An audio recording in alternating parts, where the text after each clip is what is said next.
Hey, Rob and Magic, you've spoken about having these various different plans, right, or backup plans. And I wondered if the play of the young core this season has elevated or changed any of those plans to any degree in just the way that you see this team and franchise moving into the future.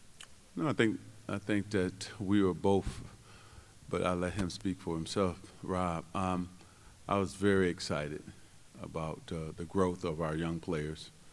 I think you saw it started with Julius changing his body, and I think that last year at this time, Rob and I challenged Julius to do that, and he had his best season as a pro.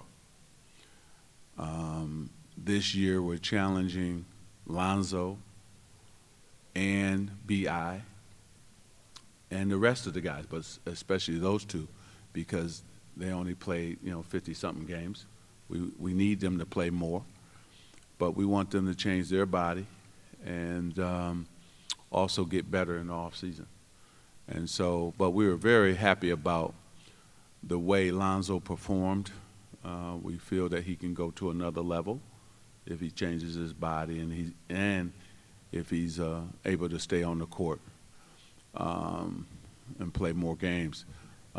We challenged Brandon and said you should be scoring between 15 and 20 points, and you saw what happened. 16 points a game. He's probably the most versatile player we have on the team. He can play multiple positions. He's big time. I think he has a high ceiling. Because he's so long, so athletic, and he can beat you in multiple ways. Then when you look at Kyle Kuzma and the job that he was able to do night in and night out, everybody thought what he did in summer league, he couldn't step up and do in the NBA, and he proved a lot of people wrong. So we're excited about Kyle, but also we challenged him because, okay, you did it this year, but what are you going to do next season when everybody now knows that you can play now? So we don't want him to be complacent or satisfied. And then Josh Hart, if we could have 20 of them, right? This guy is unbelievable. He's a winner. He's tough. He plays on both ends of the court. He can rebound. I think he's one of the best rebounding guards in the league. If you think about the guy from OKC after him, I think Josh is second, right, as a rebounding guard. And so we feel he can do a lot of different things for our team. So with Julius having an awesome year and the rest of the young guys coming into play, I think our upside and the future of this franchise is bright. So I'm going to turn it over to my partner because he really did an excellent job, Rob did, on the exit interviews and the packages that he provided for the young players. And I'm very excited about the whole mentality package that Rob came up with and gave to each and every guy. Yeah, so to answer your question about does the season and the growth of the young guys change or alter our thinking, I think if we want to talk about any healthy process unfolding, if I could use a metaphor, I think how we look at things is more like a river than it is a lake. It is changing every day, and the beauty of working with Irvin and Jeannie and Luke is the four of us are always in lockstep with where things are. And so we have periodic meetings throughout the season where as the team is growing, our evaluation of sort of our different strategies is fluid and changing as well. So absolutely that figures in. And in terms of our, Irvin sets the tone, and we wanted to set a tone for our exit interviews this year that was very different than last year. And I think, as you guys know, we were new for the exit meetings last year. We had just come on board, and we felt like our job in those exit interviews for the players last year was to provide support and service and to say, hey, we're coming here to reestablish Lakers excellence around our guys. We need to put a system in place to do that, and we feel like we've worked really hard the last 12 months since those exit meetings to put that system in place. And so we wanted to change the narrative for this exit interview season from support and service, which was last year, to, okay, now as a player, what are you going to do with what we've put in place for you to utilize? Because greatness does not just happen. Greatness is a choice and a decision. And so we know that the young players in the league today, they learn, how do they learn? They learn by images. They live on Instagram and Snapchat, and images drive a lot of thinking, right? That's just how young players think. And so Irvin and I put together a lookbook that has images in it of what have some of the great players, the transcendent first team All-NBA, MVP type players, what did they look like physically? What was their physique as a rookie? So it's a snapshot, literally. I'm not going to name any names, but you take a great player as a rookie, and then you fast forward a year or two and you say, what did that player commit to transform their game? And so it's side-by-side images of a player. And we said to Lonzo, we said to B.I., we said to Kuz, we said to Zoo, we said to all the young guys, Josh Hart, we said, what did it take to get from image number one, young rookie image, to all-star, playoff player, MVP contender, or MVP? What did it take? We asked them a question, and they said that's hours and hours and hours of dedication on committing to your body and transforming your body to become great. For Irvin has set the tone that we have a goal next year to be in the playoffs, and we know to get there, our guys have to transform themselves physically in this offseason, literally transform themselves like Julius Randle did. We need that times 5, times 6, times 7 with all of our players. And you know, there's articles in the media about some of these all-stars and how they invest millions of dollars in their bodies to keep it going. And our young guys are starting to understand that's what it takes to be great. And those images, I think, are going to drive that. And then Irvin and I said to the guys, we said, okay, you aspire to be all these all-stars, and you look at the great players even from the past, Kobe, you know, Magic. What were they doing in their career in the months of April, May, and June? What were they doing? They were competing at the very highest level. It's the playoffs. They were taking care of their bodies. They were advancing their bodies. They're in the trenches battling every night. We said, what are you guys doing right now? This is your playoffs. This is your 2018 playoffs. What are you going to do in April? What are you going to do in May? And what are you going to do in June? So you're staying at the top of the pack. And Irvin and I made another great point. We said, now that we have the system in place here for you guys to choose greatness, we can sit back and we can say, Kyle, what are you going to do these next 3 months? Lonzo, what are you going to do these next 3 months? B.I., what are you going to do these next 3 months? Because then we have the draft where we have a first-round pick and a second-round pick. That's at the end of June, and then we have July. And how these guys respond in their playoffs this year is going to inform us in terms of what we do around the draft and in free agency. So this is a critical time, and I love that Magic said to Lonzo on his way out, he said, this is going to be the biggest offseason of your life. And I think Lonzo sat here at this podium yesterday and echoed those words from Magic. So that's how I would characterize the exit interviews yesterday. Good, we can go home. Rob, Magic, for both of you guys, what would you say that you learned most in your first year doing this job, and just what were the, I guess, biggest adjustments for you? For me, it's just really learning the players. I think understanding 1 through 15, 1 through 12, their mentality, watching them in practice, how they would go about their job. Just talking to them. Also, too, getting a chance to know Luke and the coaching staff, because you have to remember we came in, we didn't know basically anybody, so we had to get to know everybody. And I think for me, that was the biggest learning curve. Rob brought in the knowledge of the cap and all of those type of things, so we had that covered. But just knowing the coaching staff, Luke personally, getting to know the players 1 through 15, I think that was the biggest learning curve. I think for me, part of that's joy, just the confidence that we have working together.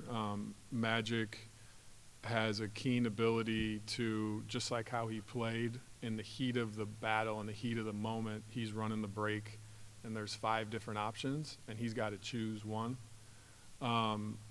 I like to be the guy that's bringing the 5 options to the table, and then he makes that call. And so I think there's just been a harmony and a beauty, and from the trades we've done to the roster decisions we've made, that's been a real joy for me to work side by side for him. And until you do it for a year, you don't know exactly what it's going to be like. So that excites us as we head into this offseason, and we have draft decisions, free agent decisions, roster decisions to continue to do that. And then I think the other big learning thing was coming into this building and the 100 or so employees that are walking the circles of this hall every day, getting to know everyone, getting to refine the passion and the focus and working together as a group. That's been a lot of fun. Obviously, Jeannie at the very top sets the tone for sort of how we operate and function as a team. And I think her big philosophy is treat people well, number one. Treat people well. And I think we had some decisions, even with our roster, you look at like the Corey Brewer decision, where it's hard, to think about allowing a player to go, but it was the right thing to do for a human being. You look at recently the Andre Ingram story. Again, that was just treating people well, doing the right thing for a human being, and then you see the ripple effect. And I think the longer we can have a series of those decisions, the greater impact we'll have, where people will get to know the Lakers now, who we are, what our face is, what our ethos is. And I think that's been another thing that's been fun to learn and go through. Yeah. And we both had to learn how to work with Jeannie in a different capacity, right? We've been great friends, but now, she's our boss. So what were her expectations, and how does she want us to work with her? And that's been fun for both of us, meeting with her all the time, going over the strategy and getting her input and her opinion. So it's been fun. So it's different when you're friends, and both Rob and I were her friends first. And, of course, Rob dealt with her for contract situations, but now she's our boss. So it's a total different thing. But we have enjoyed working day to day with Jeannie Buss. It's been a lot of fun. Lonzo Ball had such a unique rookie experience, dealing with a lot of criticism and a lot of praise, and now in 2018 with social media, everything is so heightened. How do you guys think that he dealt with the unique situation he was put in? Oh, he handled himself well. One thing about Lonzo, you don't have to worry about him. He's his own man. He has great passion and love for basketball and for the Lakers. He came in, with this big bang and high expectations from everybody. And I think that he was able to live up to a lot of the expectations, but it was cut short because he got injured and hurt. And I think that when you look at his stat line, it's impressive. And when I think about, we have 2 of the best rebounding guards in this league, right? Lonzo being one, Josh Hart the other. And you think about how he make his teammates better. Lonzo was a master at that. But now I need him to be more aggressive on the offensive end when he goes to that basket. Look. Now he has to be selfish some, and he has to look to score, and that's what we talked about, Rob and I, to him, and that he has to also develop a couple more shots, and the floater, on and on and on, mid-range. So we had it was a good meeting yesterday, and a tough meeting, because I think that when you have to talk direct to a player about what they have to improve on, sometimes that can be tough, because we like him so much, and we want him to be great, and he wants to be great. So both of our job is to help him to get there, and I think you're going to see from this season to next season, you're going to see an improved Lonzo Ball. And we're not going to play him in the summer league either. So if Kyle Kuzma will not play in the summer league either. So I know that's a question that was going to come up, so let me just tell you now. Josh will play. We will have Thomas playing, but we want those guys in the gym working with weights, working on their game, so they won't be playing in summer league. Yeah, I think Lonzo's performance on the court, I think, speaks for itself. And I think the commitment and the way he plays, the competitive nature he brings, the unselfish play, from the time the ball's tipped to the end of the game, no one questions that, okay? What I told him yesterday, and what the theme that Magic and I had is, for any player, whether it's Lonzo or other great players in the league, when you grow up with a lot of attention and you're kind of a phenom, outside of a select few people in your life, people will start to tell you what you want to hear. That's just the nature of the world we grow up in. And I said, but then there's a few select people who are going to tell you what you need to hear. And that's what yesterday was about with us, and what we felt like that message needed to be is when the ball's tipped to the end, there's not much we need to tell you in terms of competitiveness and how you play. But in terms of what you do and the commitment you make in the off season, let's show you what the greatest players in the world have done and the commitment they've made. And now let's educate you and inform you, and then see what your decision's going to be. We said to him, if you want to be an all-star and you want to lead this team to the playoffs, that can't be something how we tell you how to work in the off season. That's got to be something that you choose to do. You should be hunting down the weight coaches. You should be hunting down the basketball development coaches. You should be begging to get in the gym and developing that drive for greatness. And I know that's in him, but he's so young. When I was his age, I certainly didn't have the same commitment you have as you grow in life. But we're excited to see him start to choose those things. And I really think this will be one of his biggest off seasons ever, and we're going to see the fruits of it in training camp next year. And we need him and Brandon to be more vocal as leaders. They both have to step up in that. And, it's something when you think you're the point guard, you have to now be able to say, hey, man, that was a bad shot. Or, hey, we need you to step your game up. He's got to do that now in the fourth quarter. And this year, of course, he was just, hey, I'm a rookie. I'm just going to roll with the punches, and I'm not going to say too much. Next season, as I told him, he can't do that. He's got to step up into that leadership role. And, when they're not playing defense, he's got to say it. Or if we need a big stop, he has to say it. He doesn't have to change who he is and talk all the time, because now it's phony. But in crucial moments of the game, he has to say something. Gentlemen, you both, before the season throughout, have been very clear, almost transparent in the goal for cap space and flexibility for the summer, which you achieved in the trade midseason. Do you think there was a positive, negative effect in any way on the players or any aspects in being so transparent? And then the second part would be, if you do have the ability to get two max players, how does Julius fit into that? The money becomes tricky. Well, first of all, we're going to always be transparent. We work as the front office, they play. That's the bottom line. So everybody has to do their job. It didn't affect the guys. The guys went out there and played, and they were awesome. And we can't tell you what's going to happen in July, so we're just going to save that to July. Okay, let's go to the next question. There's nothing else to say about that. Magic, you've said before that if you were to work on Lonzo's shot, it would be an off-season project. Having seen him for a season, what do you think? Does that motion need to change, and what do you think he needs to work on? Not going to change Lonzo's shot.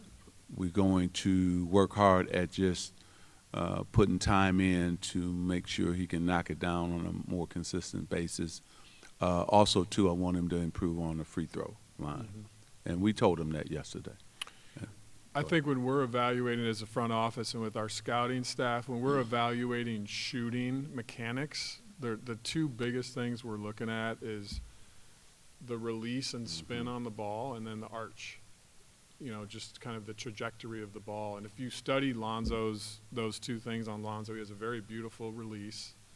His ball spins very true, and he's got good arch on the ball. So his mechanics there's been other shooters that are chronicled that are Hall of Fame players like Reggie Miller and others that have unorthodox strokes, but that have been great shooters. So as Magic said, we don't really talk or think about changing how he shoots. I think for him, we told him yesterday in the exit meetings, we say your mindset when you get fouled is, to say thank you for fouling me because you're going to pay for that, and to go to the line with kind of confidence. And I think a lot of that is just kind of what you're thinking when you go up to the line. I had a shooting coach at one point in my career say to me, if you don't have a confident, positive thought when you're going to shoot the free throws, the only thought that can come in is fear of failure. And so you start thinking, oh, man, I really need to make this. Man, what happens if I miss this?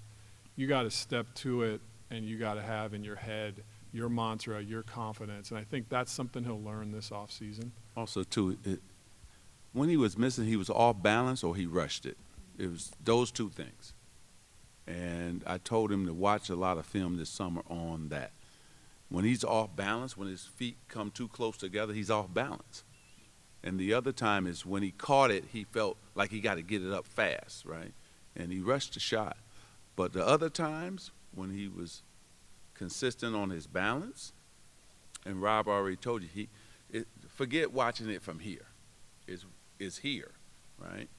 And when he didn't rush himself, and either it was straight, had a chance to go in, or it went in. And so we're going to just stay with that and have him concentrate more, but he has to do both.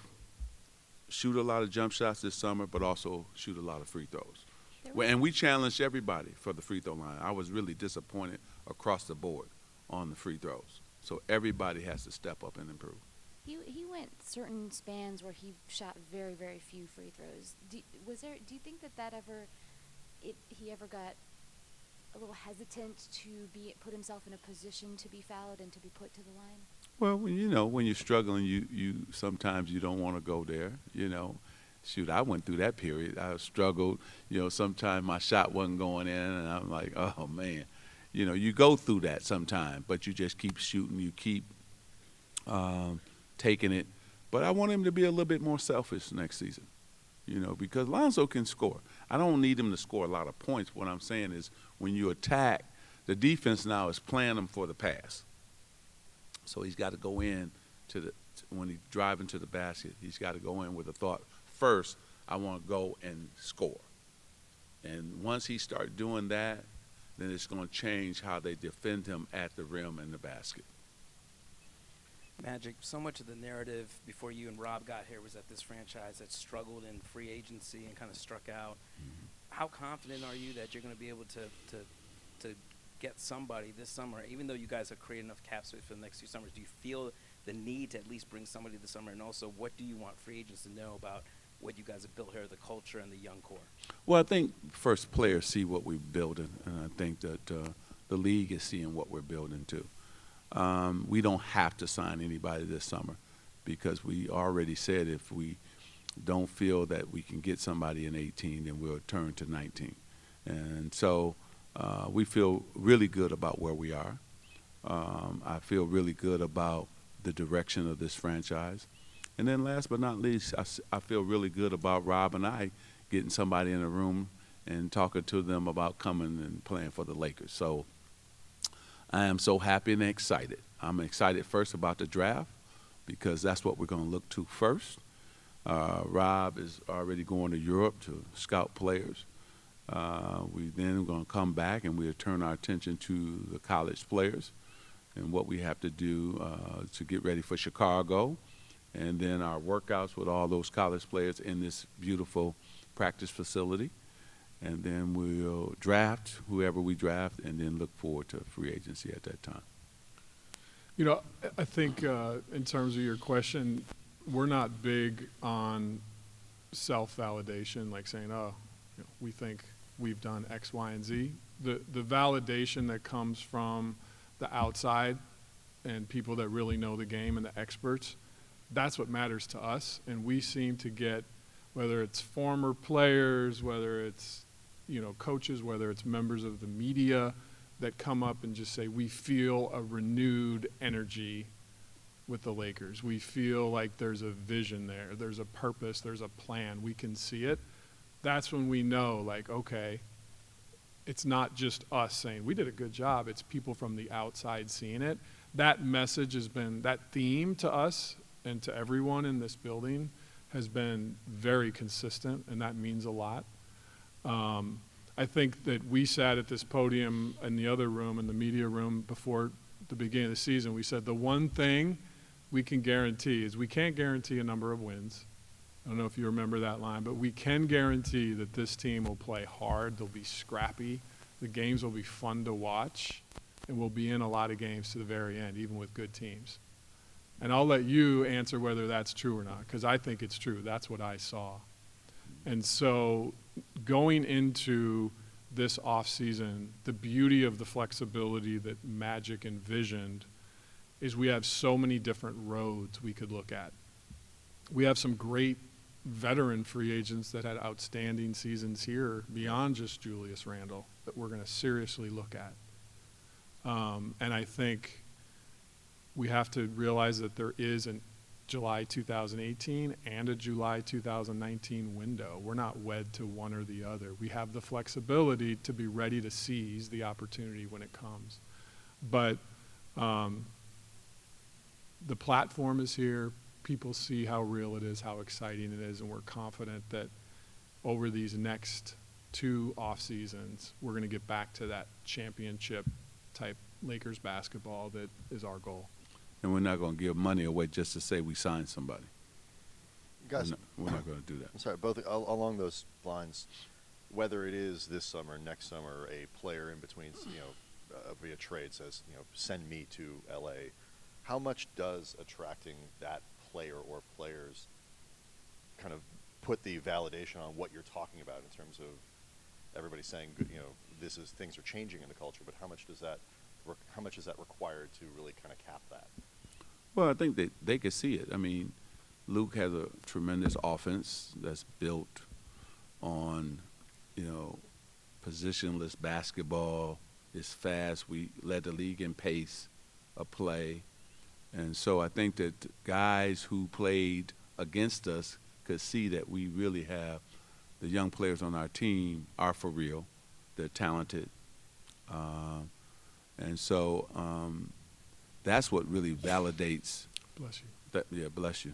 That's what really makes our strategy validated by the fact that the Lakers played hard. All the things that Rob just talked about, they got a chance to see it for themselves.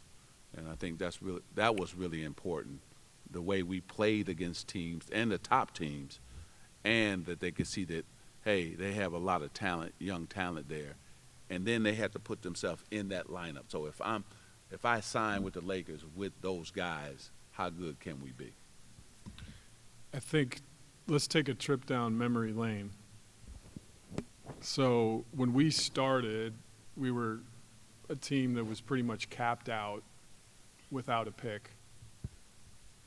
And we've made a series of moves. A gentleman or a lady in the press corps wrote an article the other day, and they said the Lakers are now in the envious position that every team in the league wants to be in, which they have cap flexibility and an incredible young core. And I think where we started, we didn't have that. We got that in the draft last year with the trades we've done to get a pick in this draft, which was really hard to do. There weren't a lot of picks exchanged at the trade deadline. We kind of replenished what we didn't have when we came in, and we cleaned up the cap to give us flexibility. So I don't look at July 2018 as the litmus test of success. Mm-hmm. I think that there is a theme of a strategy that you can see in history that's not going to just be defined by one moment. That'll be the next point of time to see what happens. But there's a strong trend, I think, of success in our players and success with how the team's being managed that's going to continue going forward, regardless of specifically what happens in July of 2018.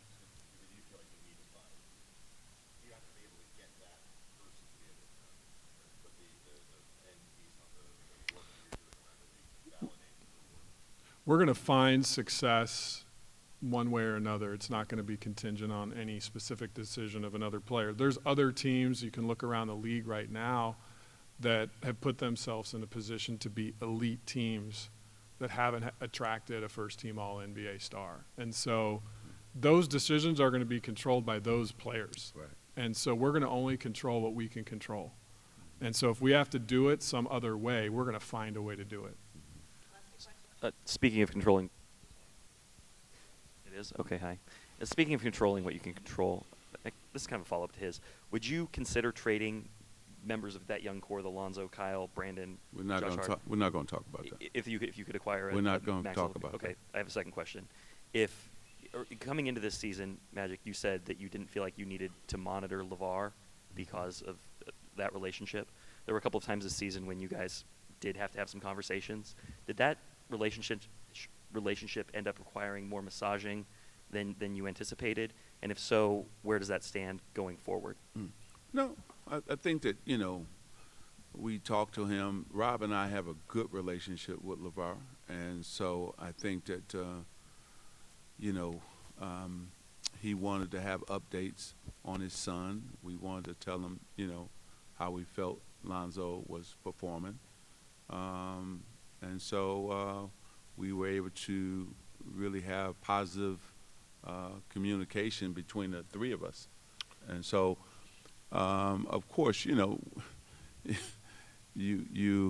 have to understand that our main concern is Lonzo, right?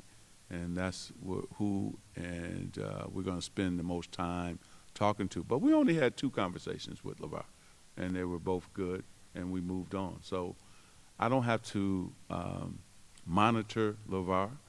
I think that he loves his son, he cares about his son, and he wants his son to be better, and that's what we want. We want him to be better. And so, but no, I'm not going to monitor him. We have 15 roster spots, 2 two-way spots, and I think our goal is for any family member on those 17 spots to be treated with the same dignity and respect as any other. And we've had meetings and talks with Brandon Ingram's dad, Donald, who's a fantastic individual, with Kyle's mom and brother. His brother was in the office, and I met with him in the war room.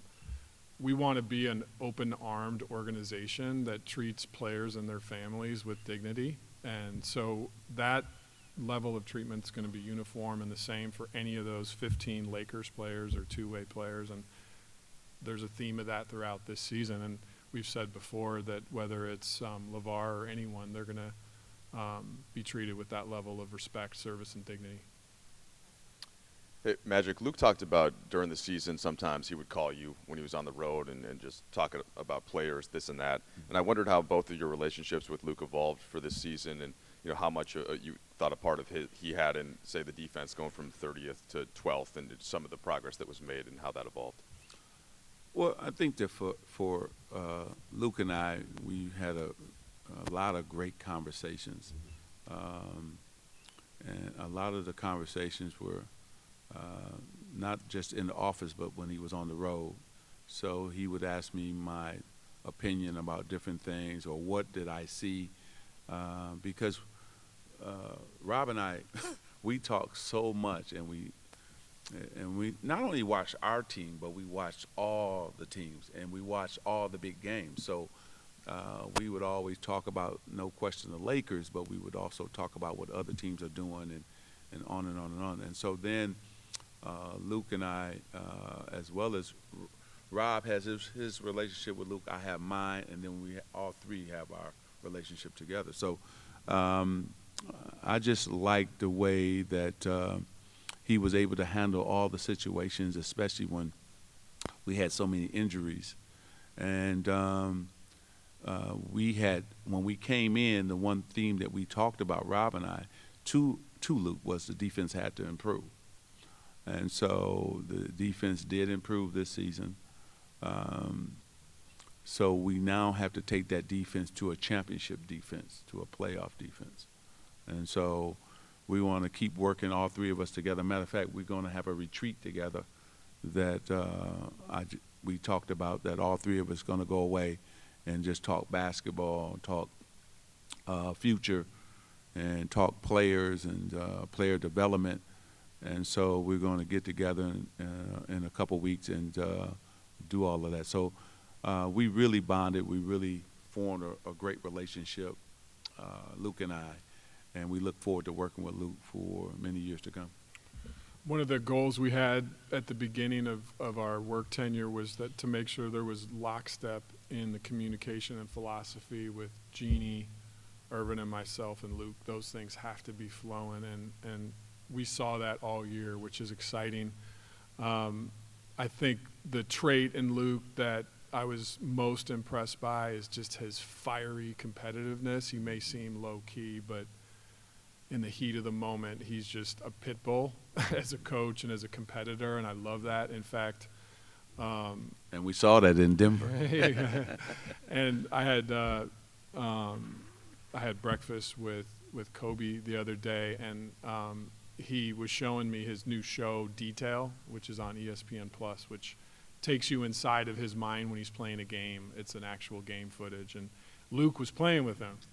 And so there were moments in the game where, if you haven't watched it, you should. There's an episode up, but where he's talking about where Pau Gasol would move, or how he set his screen, or how Luke was smart. He'd go to the corner on this play. He'd cut through Lamar Odom, and that just reminded me of sort of that fiery combativeness Luke had as a player, and the smart way he read a game, and how he put that together, as in terms of his DNA as a coach. And that was impressive. But the relationship is strong. We're excited about what he's going to do next year, and how these guys are going to grow this off season. Mm-hmm.